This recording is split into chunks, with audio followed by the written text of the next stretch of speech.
제목은 예수님의 생애 이제 17번째입니다. 옥합을 깨트린 여기 예수님께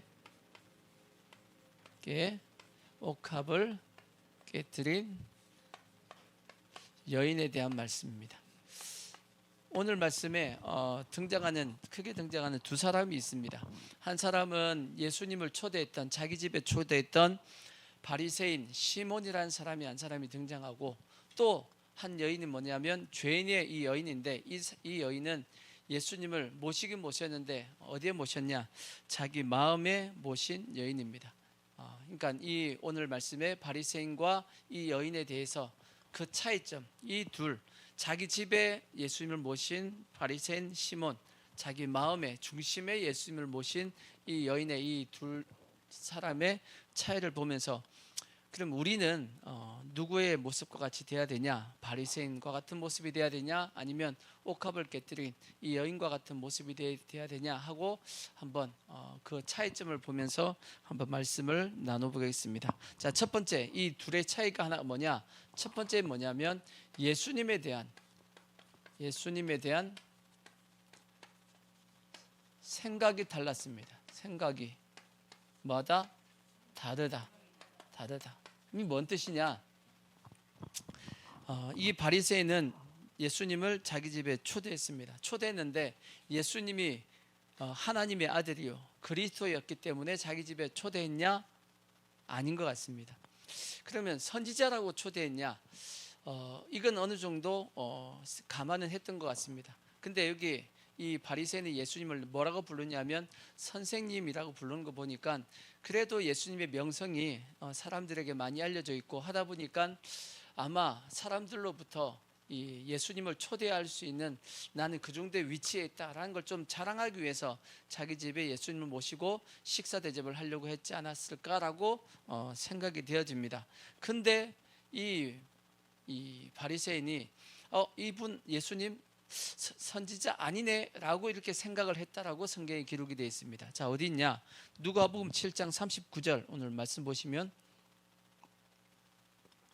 예수를 청한 바리새인이 이것을 보고, 죄인인 여인이 예수님의 이제 앞에 옥합을 깨뜨리고 울면서 이제 발을 이제 머리털로 씻고 하는 이런 걸 보면서 이 바리새인이 어떻게 생각했냐? 마음에 이렇게 생각했답니다. 마음에 이르되, 이 사람이 만일 선지자라면, 예수님이 선지자였다라면 자기를 만지는 이 여자가 누구예요? 죄인이, 어떠한 자 곧 죄인인 줄 알았으리라 하거늘, 그렇게 말씀을 한 거 보니까, 이렇게 생각을 했다는 거 보니까 이 바리새인은 예수님을 어떻게 생각하고 있냐? 선지자도 아니네 라고 생각했다는 뜻입니다. 만약에 예수님이 선지자였으면 이 여인이 죄인이잖아, 그죠? 죄인이 자기 앞에서 그렇게 행동을 하면 못하게 말렸어야지. 근데 이 예수님이 이 여인이 죄인인지도 모르는구나 라고 생각하니까 그는 뭐도 아니다? 선지자도 아니구나라고 생각했다라는 겁니다. 누가요? 바리새인이 그렇게 생각했다라는 겁니다. 이해가 되죠? 그러다 보니까 이 바리새인이 선지자도 아니네 라고 생각했으면 순간 무슨 생각이 확 들어왔겠어요? 에이, 괜히 불렀네, 이렇게 예수님을 괜히 자기 집에 초대했네 라고 생각했겠어요, 안 했겠어요? 그렇게 생각했겠죠. 왜? 예수님이 선지자도 아닌데 내가 왜 괜히 예수님을 자기 집에, 우리 집에 초대해가지고 괜히 나중에 마을 사람들로부터 뭘 듣겠다? 핀잔을 듣든지 비판을 듣든지 그렇게 될 수도 있겠구나라고 생각했다라는 겁니다. 그러니까 이 바리새인은 예수님을 그리스도라고도 생각하지 않았고, 그 다음에 선지자로도 생각하지 않았고 그랬다라는 겁니다. 그러니까 그러다 보니까 약간 예수님에 대해서 자기 생각하고 다르다 보니까 마음에 뭐가 생겼죠? 후회하는 마음이 생겼죠. 그죠? 예수님에 대해서 정확하게 모르면, 우리가 신앙생활 하다 보면 좀 힘들고 어려우면 뭐 하게 돼 있냐? 후회합니다. 교회 다니는 것을 뭐 한다고요? 후회한다고. 왜 후회하냐? 정확하게 예수님을 모르기 때문입니다. 한동안 한국 교회 이 코로나 때문에 비대면 예배가 유행했었죠. 그 비대면 예배할 때 많은 사람들이 예배에 안 나왔습니다. 물론 정부에서 속였습니다. 정부에서 마치 교회가 뭐 하는 것처럼, 교회가 코로나를 확산시키는 주범인 것처럼 해가지고 교회 성도들을 못 모이게 만들어가지고 그렇게 했단 말이에요. 근데 많은 사람들이 그 일로 말미암아서 교회를 떠나게 되었습니다. 그래서 성도들 중에서는 유행어가 생겼죠. 가나안 성도입니다. 가나안 성도. 가나안 성도가 뭐예요? 거꾸로 하면 가나안, 거꾸로 안 나가지. 교회 안 나가는 성도가 많이 늘었단 말이에요. 코로나가 끝나고 나 보니까 교회가, 한국 교회 전체 몇 퍼센트가 교회가 사라졌냐? 10%의 교회가 사라졌다고 합니다. 10%면 약 우리나라가 4만에서 4만 5천 교회라고 했으니까 4천에서 4,500 정도의 교회가 사라진 겁니다. 큰 교회는 아니죠. 조그만 교회들이 그만큼 교회가 사라졌고, 그러면 그 교회 다니던 성도들은 어떻게 되었냐? 물론 큰 교회로 간 성도들도 있을 것이고, 나중에 보니까 전체 교인 성도들의 한 10%가 교회로 다시 안 들어오게 됐다고 합니다. 그러니까 10분의 1 정도가 교회로 안 들어왔으니까, 어떻게 보면 그분들의 신앙은 어떻게 보면 예수님을 정확하게 누구로 인정하지 않은 거냐면 메시아, 그리스도, 자기를 구원하신 분으로 인정하지 않았기 때문입니다. 예수님에 대해서 의심하는 마음을 가지고 있었기 때문에 어떻게 보면 교회 다니는 것으로 인해서 여러 가지 힘들고 어려운 것이 찾아오니까 피해버린 겁니다. 근데 이런 성도들에 대해서 이사야서에서는 뭐라고 되어 있냐? 자, 이사야서 1장 12절을 보시면, 이사야서 1장 12절, 자, 1장 12절 보면 이렇게 되어 있습니다. 너희가 내 앞에 뭐하러 오니? 보이러 오니. 보이러 온다. 절대 예배 보러 오시면 안 됩니다. 예배 보러, 구경하려고 오시면 안 돼. 예배는 우리가 하나님 앞에 드리기 위해서 오는 거지, 예배 보러 오면 안 됩니다. 그래서 예배 보러 가자 그러면 안 돼. 예배 드리러 가자 그렇게 얘기해야 돼. 아시겠죠? 보이러 오니 이것을 누가 너희에게 요구하였느냐? 내 뭐만 밟았다? 마당만 밟을 뿐이니라. 이 마당은 뭐냐면 이 구약 성경에 보면 이 성전에 마당이 있고 그다음에 성소가 있고 지성소가 있었죠. 근데 마당 중에서도 앞마당이 있고 바깥 마당이 있습니다. 그나마 앞마당에 들어온 사람은, 앞마당에 뭐가 있냐면 번제단이 있고 물두멍이 있기 때문에 앞마당에 들어온 사람은 번제단, 예수 그리스도의 십자가에 대해서 경험을 합니다. 그래서 앞마당에 들어온 사람은 그래도 구원을 받습니다. 하지만 바깥 마당은 안 들어온 사람이에요. 마당만, 성전 마당만 그냥 밟고 가는 사람들은 뭐냐? 요한계시록에 보면, 자, 요한계시록에 한번 보십시오. 계시록 11장 2절에 보면 이렇게 되어 있습니다. 계시록 11장 2절 보시면, 자, 성전 바깥 마당은 뭐 하지 말고, 측량하지 말고 그냥 줘라. 이것은 누구에게 주었은즉 이방인에게 주었다라고 되어 있는 것은 뭐냐? 이 사람들은 구원 못 받는다는 얘기입니다. 앞마당까지 들어오면 그나마 예수 그리스도의 십자가를 아는 것이고 구원을 받는데, 앞마당에 안 들어오고 바깥 마당에 있다 그냥 가버리는 사람은 이방인에게 주었다, 구원도 못 받는다, 그렇게 말씀하고 있는 거예요. 그래서 혹시나 여러분, 우리가 하나님 앞에 예배를 그냥 보러 가는 그런 존재가 되면 안 되고, 우리는 온전하게 하나님 앞에 예배 드리는 모습이 되어야 될 것이고, 그러기 위해서는 반드시 뭐가 필요하냐면 예수님에 대해서 정확하게 뭐 해야 되냐? 알아야 됩니다. 예수님에 대해서 정확하게 알아야 돼. 어떻게 알아야 되냐? 예수님은 우리를 뭐 하신 분이냐? 우리를 구원하신 분입니다. 그죠? 그래서 이 여인은 어떻게 보면 예수님을 자기의 뭘로 삼았냐면 구원자로 삼았기 때문에 그 앞에 자기 마을에 예수님이 오셨다는 걸 듣고, 또 예수님께서 바리새인 시몬의 집에 왔다는 걸 듣고 옥합을 가지고 그 집에 찾아갔던 겁니다. 찾아가가지고 옥합을 깨뜨려 가지고 예수님에게 부어드리고, 그리고 발에 입 맞추고 향유를 붓고 머리털로 예수님의 발을 닦고 이렇게 했다라고 성경에 기록하고 있는데, 이 여인은 예수님을 정확하게 누구신지를 알았기 때문에 자기가 그렇게 한다 할지라도 자기의 그 모든 것이 아깝지 않고 드릴 수 있는 것 자체가 뭐였냐면 감사했던 겁니다. 예수님을 정확하게 만나면 우리가 하나님 앞에 뭔가 드릴 수 있다는 것 자체가 실제 감사합니다. 이 여인이 옥합을 깨뜨렸죠. 옥합의 가격이 얼마 정도 되는지 아시죠? 옥합의 가격이 얼마죠? 옥합의 가격 성경에 나와 있습니다. 가룟 유다가 이 향유를 얼마에 팔 수 있다? 300데나리온에 팔 수 있다라고 얘기한 게 나옵니다. 300데나리온. 그게 얼마냐? 오늘날로 얘기하면 한 데나리온은 성인 남성의 하루의 일당입니다. 그러니까 300이면 1년치 연봉입니다. 1년 연봉. 그러니까 1년 연봉을 이 여인은 한 번에 깨트려 가지고 예수님 앞에 드렸단 말이에요. 쉬워요, 어려워요? 연봉 드릴 수 있겠어요?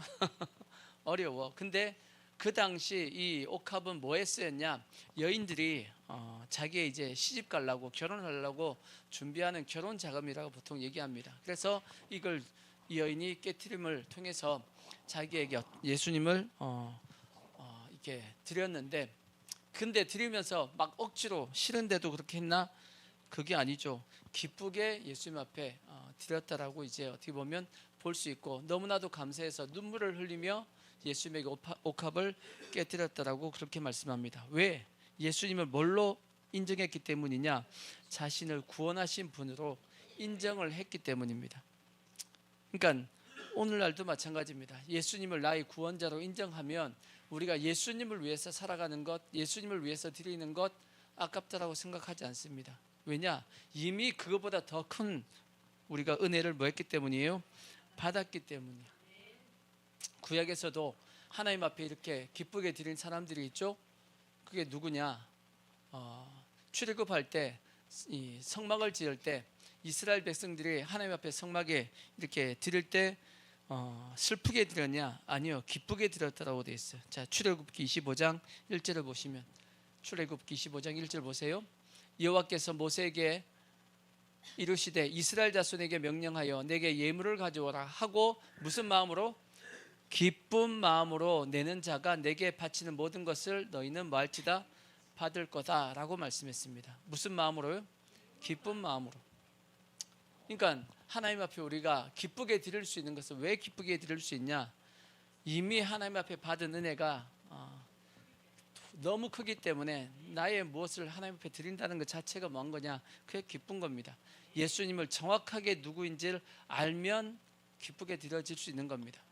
나중에 이제 다윗이 성전을 짓죠.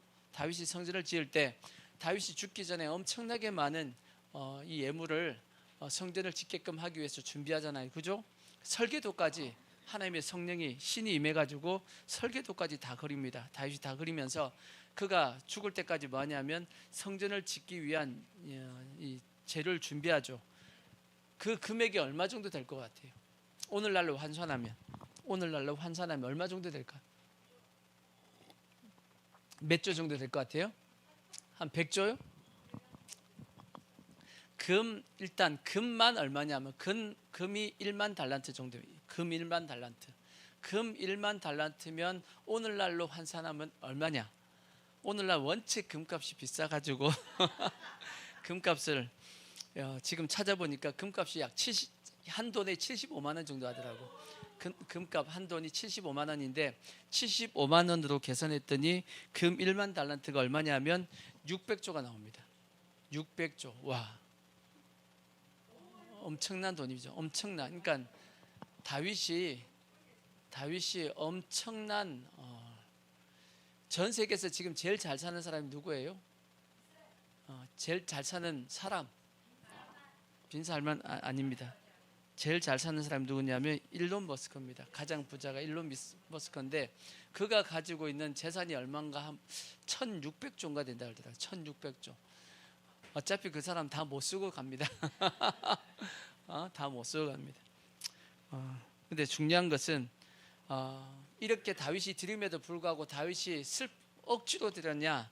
아니요, 기쁜 마음으로 드렸다라는 겁니다. 그러니까 우리도 마찬가지입니다.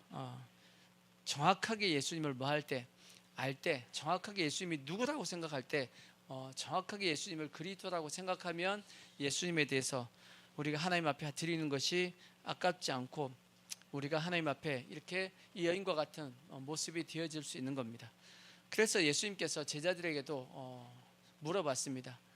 뭐라고 물어봤냐? 사람들이 나를 누구라 하느냐 하고 물어봤다고. 어디서 물어봤죠? 가이사랴 빌립보에서 예수님께서 제자들에게 물어봤대잖아.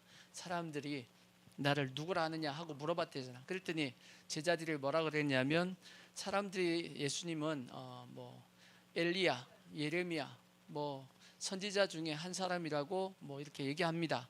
그럼 너희는 나를 누구라 하느냐라고 물어봤더니 베드로가 그랬죠.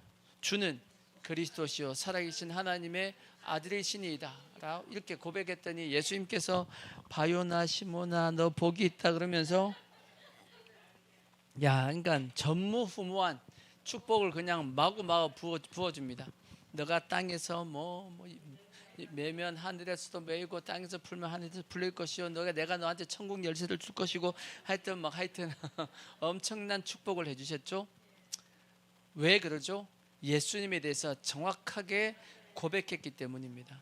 오늘날도 마찬가지입니다. 우리가 예수님에 대해서 어떻게 고백하느냐, 그게 무척 중요합니다. 그러니까 예수님에 대해서 내가 어떻게 생각하고 있느냐, 마치 이 바리새인과 같이 그냥 선생으로, 선지자로도 생각하지 않고 당연히 메시아로도 생각하지 않고 그냥 선생으로 생각하고 있으면 그에게는 아무 능력도 안 나타납니다. 예수님은 아무 역사도 그에게 안 해주십니다. 어떻게 생각할 때 예수님은 나를 구원하신 하나님의 아들이시고 그리스도시고, 그렇게 우리가 생각하고 있을 때만 우리는 하나님 앞에 온전히 드리는 것을 기뻐할 수 있고, 그런 자에게 예수님은 어떻게 하시냐, 전무후무한 하나님의 축복과 은혜를 베풀어 주신단 말이에요. 아멘. 그래서 우리는 절대 바리새인처럼 생각하면 안 되고 누구처럼 생각해야 되냐, 이 여인과 같이, 옥합을 깨트린 여인과 같이 생각할 수 있는 우리의 모습이 되어야 됩니다. 아멘. 그리고 이제 두 번째, 예수님을 모시는 태도입니다. 모시는 태도가 다르다. 바리새인하고 이 옥합을 깨트린 여인하고 예수님에 대한 어떤 태도가 다릅니다. 자, 누가복음 7장 44절 한번 보십시오. 7장 44절을 보면 자, 이런 말씀 나옵니다. 그 여자를 돌아보시며 시몬에게 이르시되, 예수님께서 시몬에게 얘기했습니다. 이 여자를 보느냐? 내가 너의 집에 들어올 때 너는 내게 뭐도 안 줬다? 발 씻을 물도 주지 아니하였으되 이 여자는 눈물로 내 발을 적시고 그 머리털로 닦았으며, 그렇게 얘기했어요. 유대 지역은 광야 지역이니까 흙이 많단 말이에요. 샌들 신고 다녔죠. 밖에서 들어오면 발이 어떻게 했어요? 더럽죠. 먼지가 가득하고 때가 묻어 있을 겁니다. 그래서 손님이 오면 의뢰에 뭐부터 하게 돼 있냐? 발 씻을 물을 줍니다.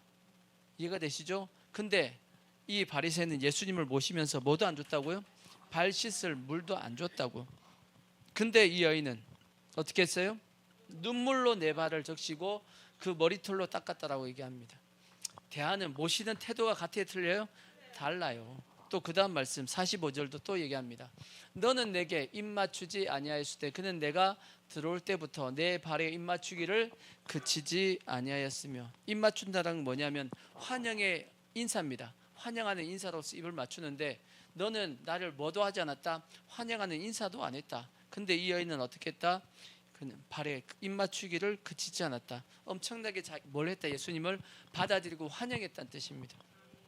그 다음에 이어서 46절도 보시면 너는 내게 머리에 뭐도 안 부었다? 감람류도 붓지 아니하였으되 그는 향유를 내 발에 부었다.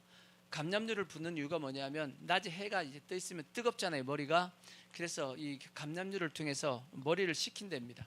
근데 이 이스라엘 땅에 가장 흔한 기름이 뭐냐면 감람류입니다. 감람류가 뭐죠? 오늘날 올리브유입니다. 올리브유. 유대 땅에 올리브 나무가 많아요, 적어요? 많거든. 많다 보니까 가장 흔한 기름이 감람류인데 그것도 나한테 안 부었어.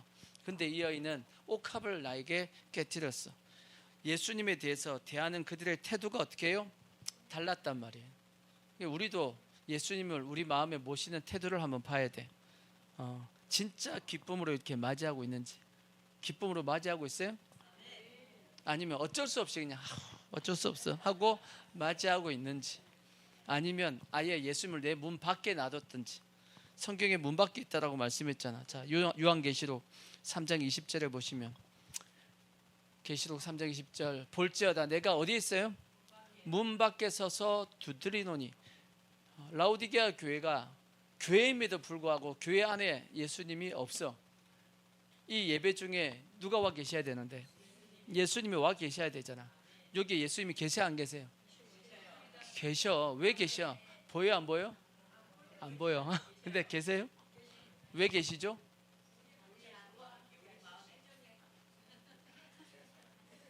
가장 정확한 답은 뭐냐? 예수님께서 두세 사람이 내 이름으로 모인 곳에 나도 그들 중에 있겠다라고 약속을 하셨어. 우리가 다 누구 때문에 모였어요? 예수님 때문에 모였잖아. 예수 이름으로 모였잖아. 두세 사람 훨씬 넘잖아. 그죠? 그러면 이곳에 누가 와 계시죠? 예수님이 있겠다라고 약속했으니까 여기 예수님 계셔. 어디 계세요? 계시다고. 아멘. 근데 라오디게아 교회는 그 예수님이 교회 안에 안 계셨대요. 그들이 그러니까 그 모임이 결국은 예수님이 있는 모임이 아니었다고. 예수님이 어디 있다고요?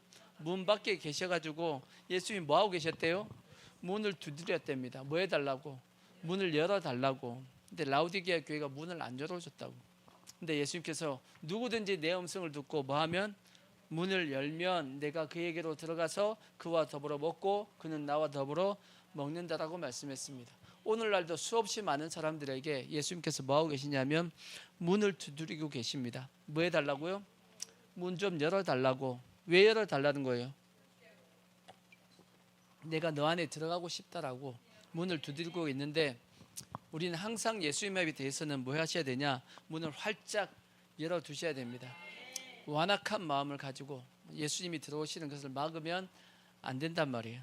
그러면 이제 오늘 우리는 지금 예수님을 진짜 이 여인처럼 기쁨으로 맞이하고 있는지 억지로 맞이하고 있는지 문 밖에 있는지 어디 계세요? 우리 안에 계세요? 진짜인가요? 자, 그렇게 하셔야 돼요.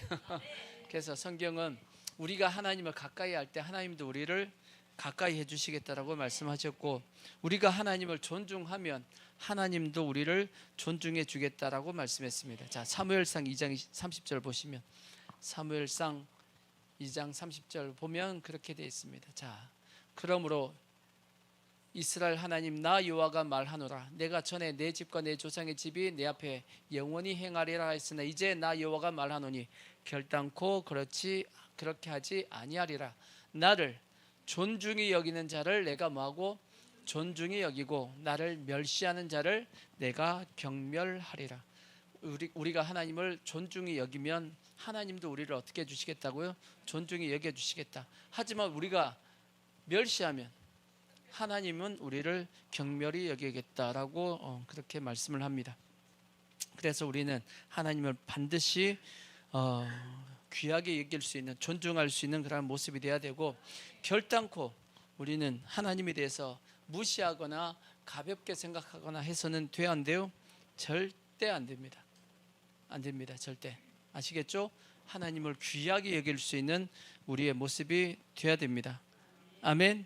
근데 문제는 뭐냐? 오늘날 성도들 예수님에 대해서 귀하게 생각하고 있나요? 이런 생각이 솔직히 들거든. 진짜 예수님에 대해서 귀하게 여기고 있나요? 혹시 가볍게 생각하고 있지는 않은지. 그러면 왜 성도들이 예수님에 대해서 귀하게 여기지 않고 가볍게 생각하고 있는지 이렇게 생각해 보면 왜 그럴까 생각해 보면 우리가 이 받은 이 구원, 우리 구원 받았어요 안 받았어요? 구원 받았죠? 귀해요 안 귀해요? 귀해요? 근데 성도들이 우리가 받은 구원을 솔직히 가볍게 생각하고 있기 때문에 가볍게 생각해서 예수님이 안 귀한 겁니다. 예수님이 우리가 받은 구원이 귀하다라고 생각하면 예수님에 대해서 우리가 귀하게 여길 수밖에 없는데 우리가 받은 구원 너무 당연시 여기고 있어. 우리가 그렇게 여기다 보니까 뭐가 안 귀하냐? 예수님을 귀하게 모시지 않는 겁니다. 사도 바울은 그렇게 말씀했습니다. 자, 빌립보서 2장 12절에 보면 우리가 받은 구원을 어떻게 생각하라고 말씀했냐? 빌립보서 2장 12절 그러므로 나의 사랑하는 자들아 너희가 나 있을 때뿐 아니라 더욱 지금 나 없을 때에도 항상 복종하여 무엇과 무엇으로 두렵고 떨림으로 너희 구원을 이루어야 된다라고 말씀했어요. 우리가 구원에 대해서 뭘 가지고 있어야 된다고요? 두렵고 떨림으로. 나 구원 못 받으면 어떻게 하지? 그런 거 아닙니다. 내가 혹시 구원 못 받으면 어떻게 하지 하고 두렵고 떨리란 말씀이 아니고 이 말씀은 뭔 뜻이냐면 그만큼 우리가 받은 구원에 대해서 어떻게 생각하라고요? 귀하게 소중히 여기라는 뜻입니다. 왜냐하면 우리가 어떤 귀하게 여기는 것, 소중히 여기는 것에 대해서는 항상 우리가 어떤 마음을 가지냐? 이건 두렵고 떨린 마음을 가집니다. 그게 대표적인 게 뭐냐? 자식입니다. 자식. 부모에게 자식은 귀해 안 귀해요? 자식보다, 부모에게는 자식보다 귀한 게 없잖아. 그죠? 귀하단 말이에요. 그러니까 자식에 대해서 늘 부모의 마음이 걱정을 해요, 안 해요? 아무리 자식이 공부를 잘하고 똑똑하고 잘나고 하더라도 부모는 항상 자녀에 대해서 뭐 하는 마음을 가지냐면 걱정하는 마음을 다 가지고 있어. 안 그런가요? 그래서 80된 그 어르신이 5, 60대 된 자기 아들 밖에 나가면 뭐 하라고요? 차 조심하라고 얘기한다고. 본인이 조심해야지. 그렇죠? 그만큼 부모는 늘 자식에 대해서 걱정하는 겁니다. 그래서 우리 가끔씩 부르는 그 어머니의 마음에도 보면 2절에 이런 가사가 있어요. 어려선 안고 업고 얼러주시고 자라선 뭉기되어 기다리는 마음. 자식들이 늦게 와가지고 뭉기되어 기다리는 데잖아. 그 다음에 알을 쌓, 그 다음에 그릇될 쌓, 자식 생각에 고우시던 이마에 주름이 가득. 알을 쌓 뭐예요? 자식이 혹시나 뭐 할까봐, 아플까봐. 그릇될 쌓가 뭐예요? 혹시 자식들이 잘못된 길로 갈까봐 늘 염려하다 보니까, 걱정하다 보니까 그 고우시던 이마에 뭐가 가득하다고요?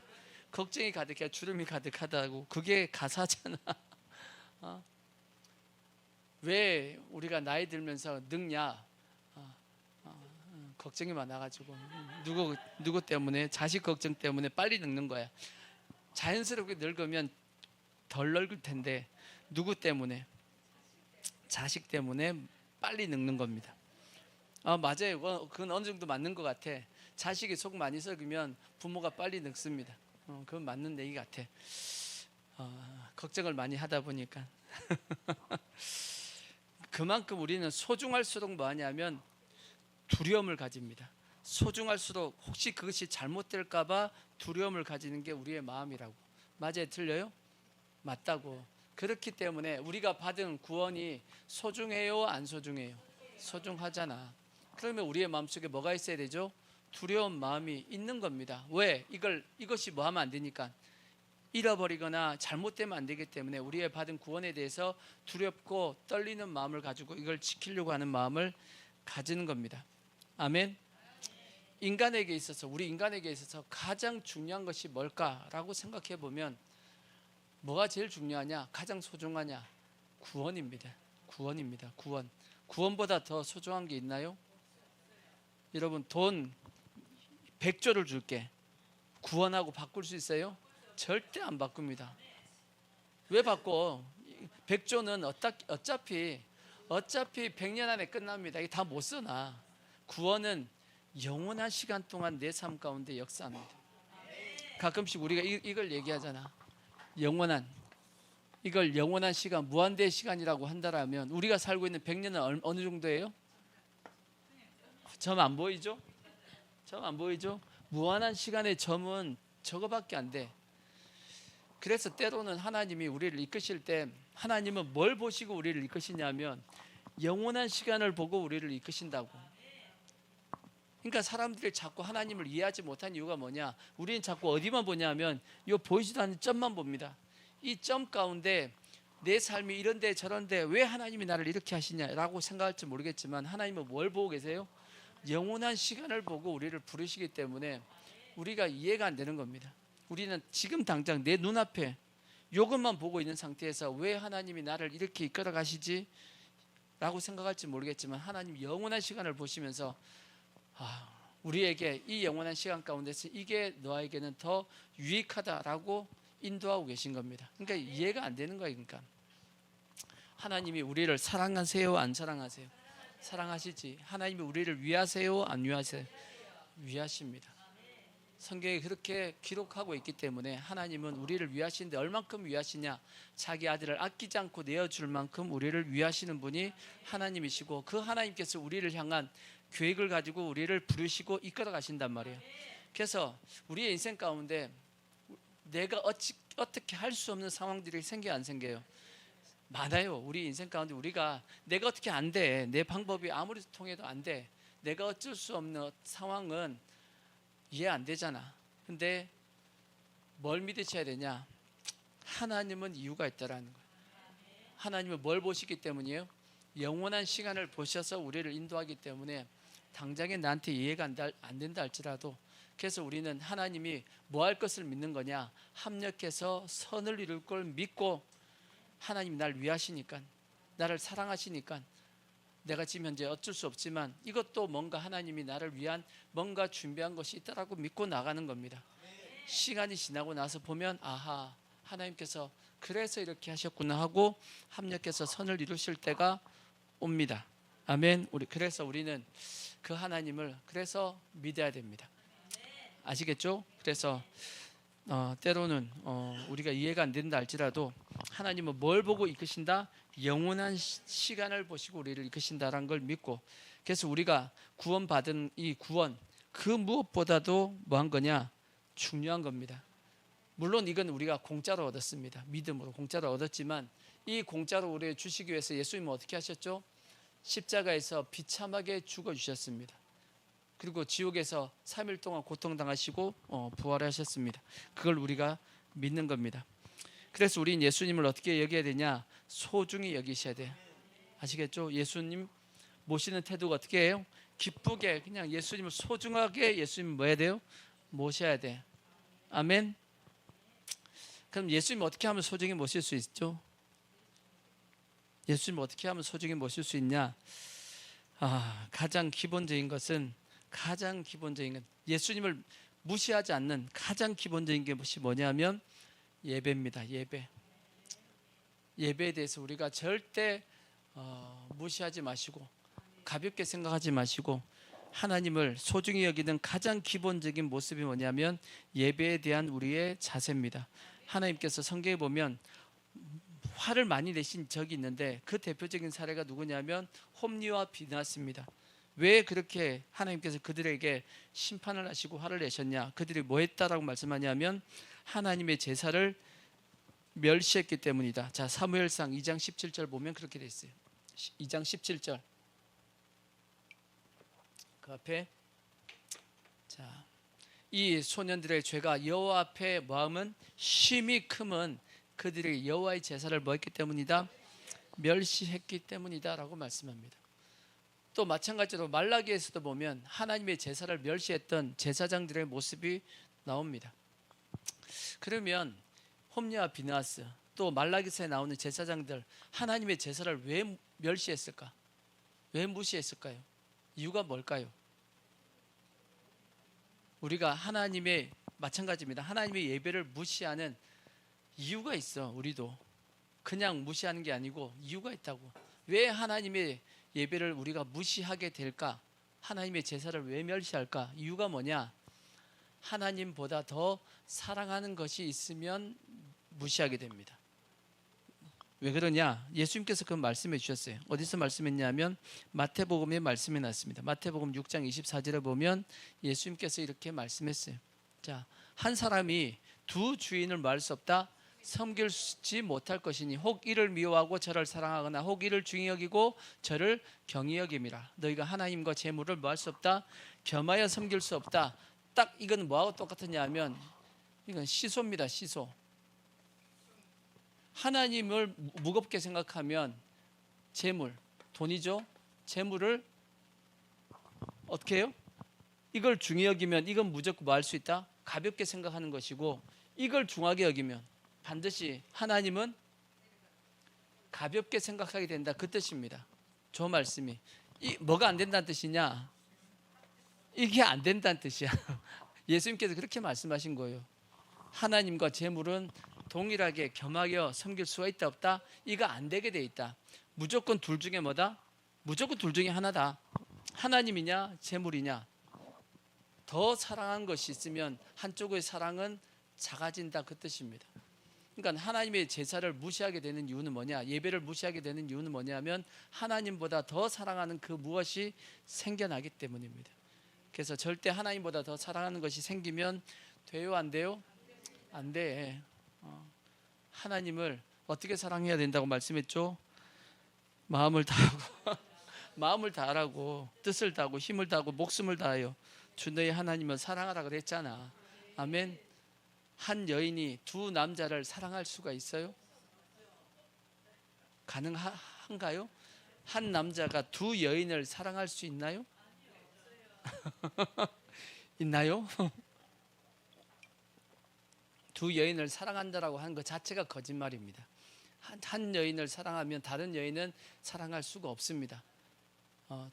난 둘 다 동일하게 사랑해. 그거는 둘 다 사랑 안 한다는 뜻이야. 나만 사랑한다는 뜻입니다.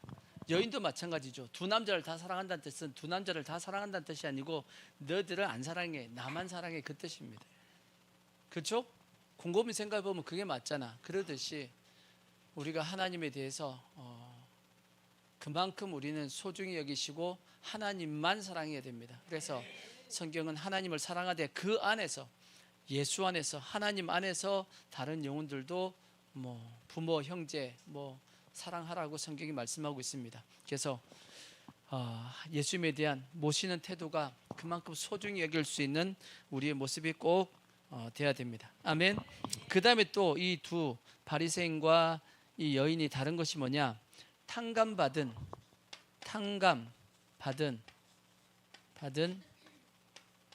빚의 양이 다르다. 빚의 양이 뭐다? 다르다. 탕감받은 빚의 양이 다르다.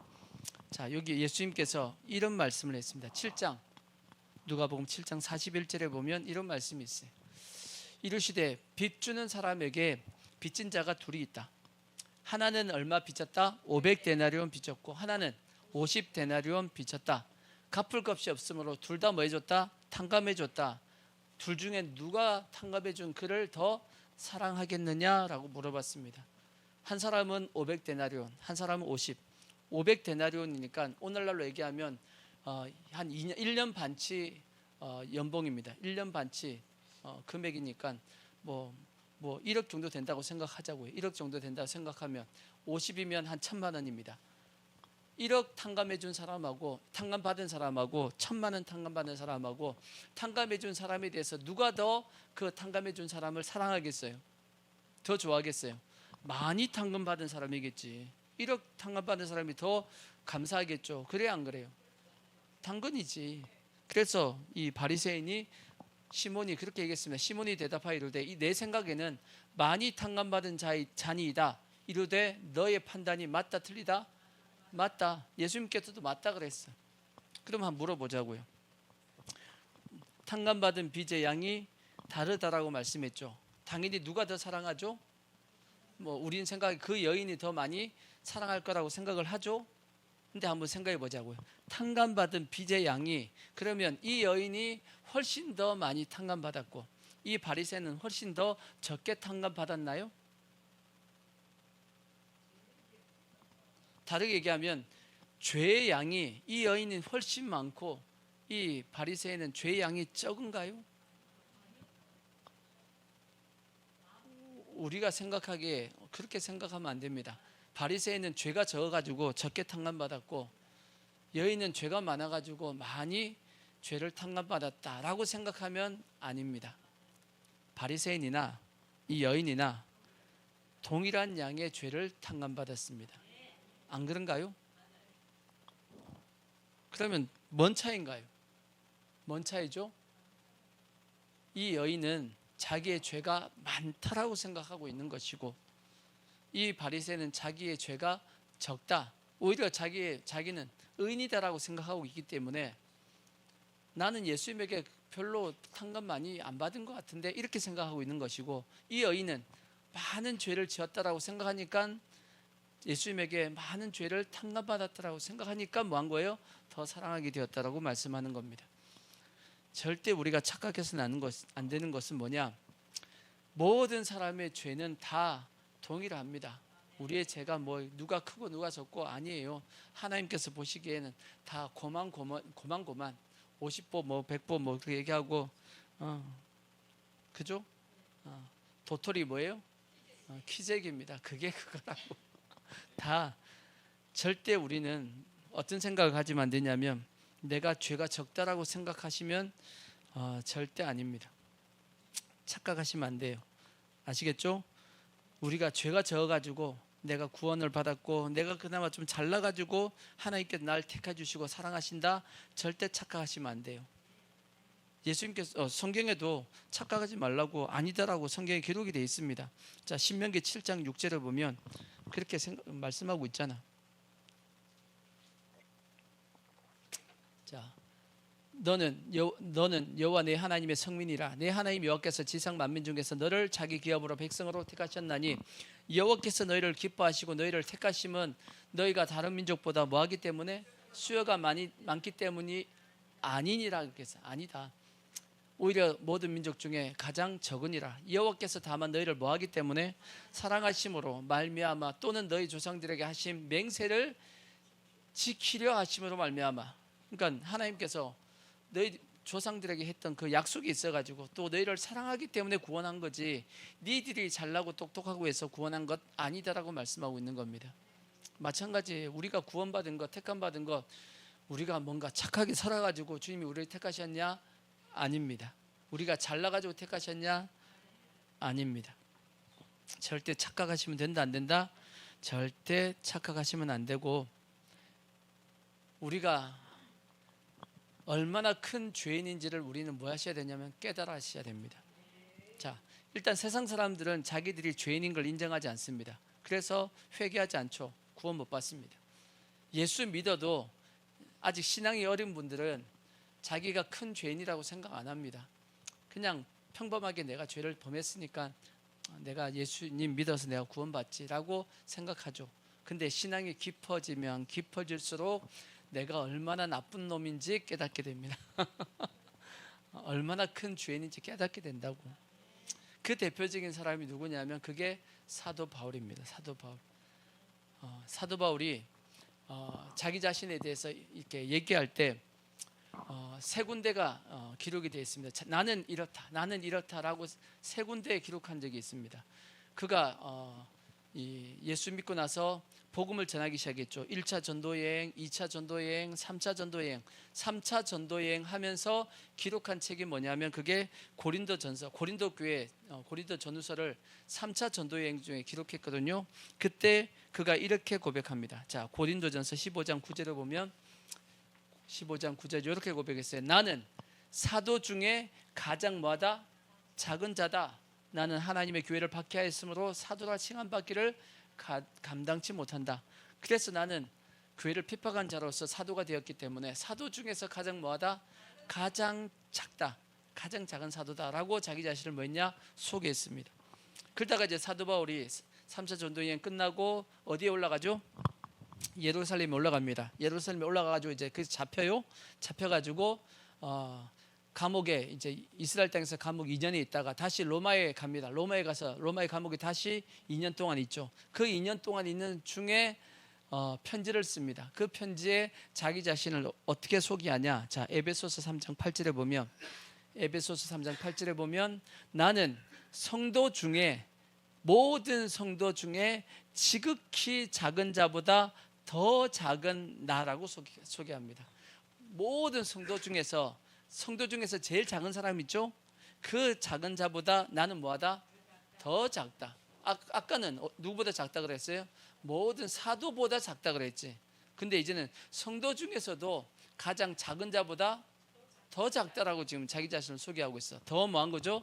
더 자기 자신을 낮추었습니다. 더 낮아졌습니다. 마지막 사도 바울이 이제 죽기 전에 마지막에 이제 로마의 감옥에 들어가서 이제 쓴 서신 디모데전서에 보면 디모데전서 1장 15절을 보면 그 유명한 고백이 있죠. 디모전 1장 15절 보시면 그의 고백. 미쁘다 모든 사람이 받을 만한 이 말이요 그리스도 예수께서 죄인을 구원하시려고 세상에 임하셨도다 하였도다. 죄인 중에 내가 죄인 중에서 대빵이 누구다? 나다. 사도 바울이 괴수가 내다라고 얘기했다고. 사도 바울이 나이가 들어가지고 죄를 엄청나게 많이 지었거든. 그런가요? 사도 바울이 나이가 들어가지고 죄를 너무 많이 지어가지고 자기가 죄인 중에 괴수다라고 얘기했을까요? 아니에요. 신앙이 성숙하다 보니까 자기가 얼마나 큰 죄를 지었는지 뭐 한 거예요? 깨닫게 된 겁니다. 그래서 신앙이 성숙하냐, 신앙이 성숙하지 않느냐는 뭐 보면 알 수 있냐면 자기 자신이 얼마나 죄인인지를 고백하는지 보면 알 수 있습니다. 내가 뭔 죄 지었어? 이렇게 하면 아직 저 사람 아직 신앙이 아직 아직 자기 잘못이 별로 없다나 내가 뭔 죄를 지었냐고 이렇게 하시면 아직 저분은 신앙이 어린 거구나라고 생각하시면 되고, 신앙이 성숙한 분들은 자기를 큰 죄인으로 여깁니다. 큰 죄인으로 여기다 보니까 그의 자세가 어떻게 되죠? 삶의 자세가 겸손합니다. 낮아집니다. 그래서 세상 속담에도 벼는 익을수록 뭐 한다고요? 고기를 숙인다고 얘기했죠. 그것이 신앙도 마찬가지입니다. 신앙이 성숙하면 성숙할수록 낮아집니다. 그래서 가장 낮아지신 분이 누구예요? 그게 예수님이야. 그는 근본 하나님의 본체시나 하나님과 동등됨을 취할 것으로 여기지 아니하시고 오히려 종의 형체를 가져서 이 땅에 내려오셨고 죽기까지 뭐 하셨어요? 하나님의 뜻에 복종하셨습니다. 가장 낮아지신 분은 누구다? 예수님이시고, 사도 바울도 성경에 뭐라고 고백하냐? 모든 사람들을 나보다 더 나은 자로 뭐한다? 여긴다라고 얘기했어요. 자기가 가장 낮은 자다, 모든 사람은 나보다 다 높은 자다라고 그렇게 여긴다라고 생각했어요. 그만큼 신앙이 성숙했기 때문입니다. 그래서 절대 여러분 난 높다라고 생각하시면 아직 신앙이 어리구나라고 생각하면 되는 것이고, 그래서 성경에 탕자의 비유가 있잖아. 탕자의 비유에 보면 그 아버지에겐 두 아들이 있죠. 큰 아들이 있고 둘째 아들 탕자가 있습니다. 탕자가 허랑방탕하다가 이제 돌아왔을 때 그 형이 그 동생을 받아들여요? 안 받아들여요? 안 받아들입니다. 왜 안 받아들이냐? 탕자의 형은 자기는 의인이고 자기 동생은 죄인이다라고 생각하니까 동생이 싫은 겁니다. 자기를 의인의 위치에 두었기 때문에 탕자의 형은 동생을 받아들일 수가 없었던 겁니다. 그가 자기를 죄인의 위치에 두었으면 자기 동생을 받아들일 수 있었을 겁니다. 탕자의 비유뿐 아니라 1만 달란트 빚진 자의 비유도 똑같습니다. 1만 달란트 빚진 자의 비유에서도 보면 1만 달란트 빚을 탕감받았으면 또 다른 자기에게 100데나리온 빚진 자를 뭐 해줘야 되죠? 용서해줘야 돼. 탕감해줘야 돼. 근데 자기의 그 탕감받은 것에 대한 그 개념, 큰 죄를 용서받은 것에 대한 개념이 없고 자기는 이제 떳떳하다는 거지. 왜? 탕감받았으니까 난 더 이상 탕감받을 것이 없다. 난 의인이다라고 생각하니까 죄인에 대해서 무시할 수 있는 겁니다. 그런 자세가 되면 안 된다고. 또 포도원의 품꾼의 비유가 있죠. 아침 6시, 9시, 9시, 12시, 오후 3시, 오후 5시. 처음 온 사람이 나중에 한 데나리온 받은 것 때문에 마지막에 온 5시 온 사람은 한 데나리온 받았잖아요. 그죠? 그걸 처음에 온 사람이 보고 와, 나중에 나도 더 받겠네라고 생각했는데 똑같이 받았잖아. 화가 났어, 안 났어요? 화가 나서 막 따져 묻죠. 왜? 나는 하루 종일 일했는데 왜 이거밖에 안 주냐고. 근데 분명히 얘기했잖아. 너하고 나하고 약속했지. 얼마 주기로? 하루 일당 한 데나리온 주기로 약속했으니까 그거 주는 거 맞잖아. 뭐가 잘못됐냐? 근데도 끝까지 따지고 내가 뭐 하고 주인을 악하다라고 막 했잖아. 의인의 위치에 서 있으면 예수님의 은혜에 대해서 그렇게 귀하게 여기지 않는 겁니다. 그래서 우리는 항상 어떤 생각을 가지고 있어야 되냐? 우리는 탕자의 형이 아니야. 우리 누구야? 탕자입니다. 나는 탕자다 라고 생각해야 되고, 그 다음에 나는 오후 5시에 들어온 사람이야. 아침 새벽 6시에 들어온 사람이 아니에요. 몇 시에 들어왔다? 오후 5시에 들어왔다. 진짜 주인의 그 은혜가 아니었으면 나는 하루 종일 쫄딱 굶을 수밖에 없게 되었을 것이다 라고 생각하는 그러한 자세가 돼 있어야 돼. 알겠죠? 탕감받은 빚의 양이 우리가 많다라고 여길 수 있는, 큰 죄인이다라고 여길 수 있는 우리의 자세가 되어 있어야 됩니다. 자, 여기서 중요한 질문 한 가지 할게요. 그러면 우리가 탕감받은 죄의 양, 우리의 죄의 크기가 어느 정도 될까요? 여러분, 죄의 크기가 어느 정도 돼요? 아까 큰 죄인이라고 얘기했죠? 얼만큼 큰 죄인이죠? 정확하게 여러분의 우리의 죄의 크기가 얼마나 되죠? 어마어마하게 큰가요? 아니, 어마어마하게 얼마나 큰가요? 그게 얼마나 큰 죄죠 우리가? 가장 정확하게 성경적인 답을 한번 얘기해봐. 얼마나 우리가 큰 죄인일까?